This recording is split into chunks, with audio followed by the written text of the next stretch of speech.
Saint Maximilian Kolbe. When you hear this name, what pops up in your head? Do you think about the Holy Spirit and the Blessed Virgin Mary? Or do you think about World War II? I know this might sound odd at first, but all three of those things are related. All three were very influential and important in Saint Maximilian's life. How? Well, I'll explain how. First, let me go through Maximilian's life. He was born Raymond Kolbe on January 8, 1894, in Zduńska Wola in Poland. Throughout his childhood, Raymond was very rebellious, till one day, when he was 12, he suddenly changed. No one really knew why at the time, but Raymond later revealed to his mother what caused this change. He explained how the Blessed Virgin Mary appeared to him, offering 2 crowns, one for the grace of purity and the other for martyrdom. Raymond chose both, and from that point onward, he knew he would die a martyr someday. When he was 16, Raymond became a Franciscan priest, where he took the name Maximilian. On April 28, 1918, he was ordained a priest and celebrated his first Mass in the Basilica of Saint Andrea delle Frate in Rome. This was the same basilica where the French Jew Ratisbonne converted to Catholicism when the Blessed Virgin Mary appeared to him.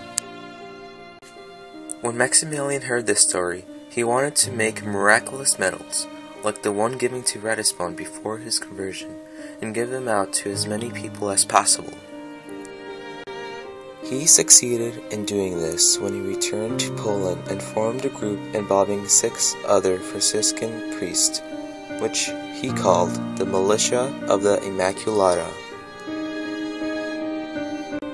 In 1930, Maximilian and his group went to Nagasaki, Japan.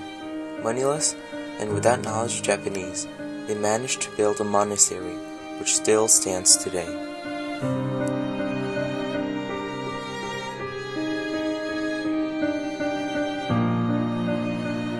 Maximilian later returned to Poland to continue his work there. Unfortunately, soon after the Nazis invaded Poland and closed the monastery Maximilian stayed in and imprisoned him for a short time. When he was released, the first thing Maximilian did was to house 3,000 refugees with the help of his Franciscan brothers in the monastery that the Nazis closed down. After time, the Nazis became aware of this and closed down the monastery once more and arrested Maximilian and his brothers and were imprisoned in Auschwitz.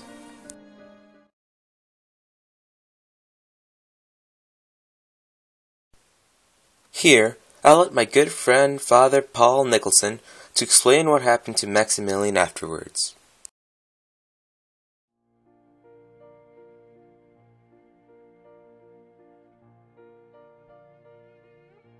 A great debate was launched at the time of the canonization of today's saint, Saint Maximilian Maria Kolbe, as to whether or not he deserved to be venerated as a martyr of the Catholic Church.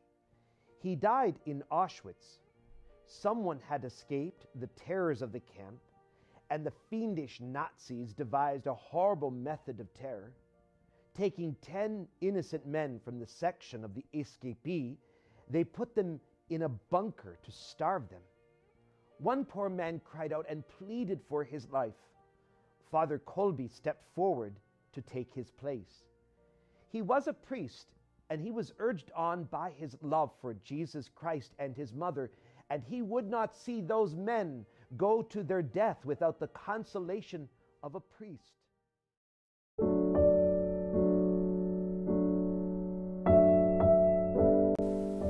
Now you know how Saint Maximilian is connected to the Blessed Virgin Mary, but how does the Holy Spirit come into play in all of this? Well, The Holy Spirit is the one who gave love, generosity, and self-control to him. An example of Maximilian's love that was given by the Holy Spirit was how he prayed and forgave the cruel prison guards after they tortured him so much. An example of Maximilian's generosity was how he shared his little morsels of food with the people around him. An example of Maximilian's self-control and patience was how he waited to be the last to get food, even though there was usually none left.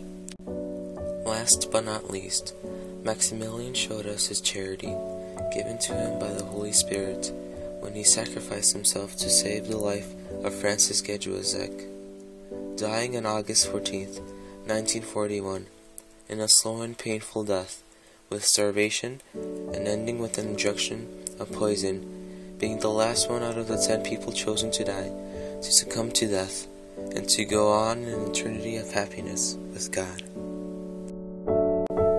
As you can see, Saint Maximilian was a great saint, who did so much and had a strong connection with the Blessed Virgin Mary and the Holy Spirit.